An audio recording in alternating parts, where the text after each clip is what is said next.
దేవుడు అరిటాకుకు, మామిడాకుకు, కరివేపాకుకు, తమలపాకుకు శిక్ష విధించాడని మీకు తెలుసా? అయితే ఇది తెలుసుకోండి.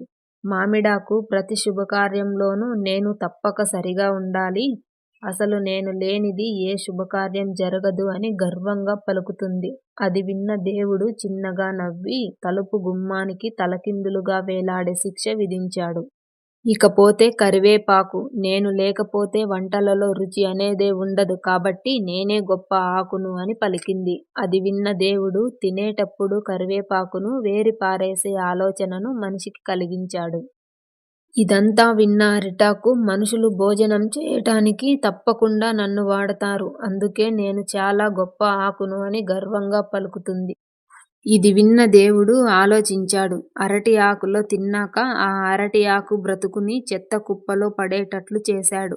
తమలపాకు, నన్ను శుభకార్యాలలోనే కాదు తాంబూలంగా వేసుకుంటే వారి నోటిని ఎర్రగా పండిస్తాను. నాకు సాటి మరో ఆకు లేదు, నేనే గొప్ప అని తమలపాకు పొగరుగా పలుకుతుంది. దేవుడు అప్పుడు దాని పొగరును అణిచివేయాలని అనుకుంటాడు. తమలపాకును బాగా నమిలి రసం మింగి ఆ తరువాత బయటికి ఉమ్మి వేసేలా చేశాడు.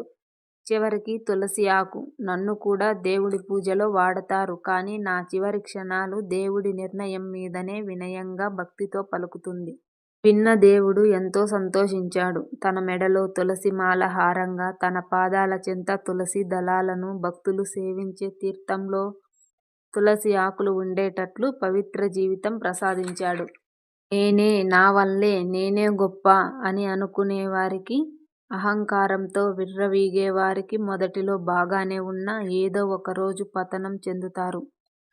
వినయంగా ఉన్నవారు ఆలస్యమైనా ఉన్నత స్థాయికి చేరుతారు. ఈ వీడియో మీకు నచ్చినట్లయితే చిన్న లైక్ చేసి ఇలాంటి మరిన్ని వీడియోల కోసం మన ఛానల్ని సబ్స్క్రైబ్ చేసుకోండి.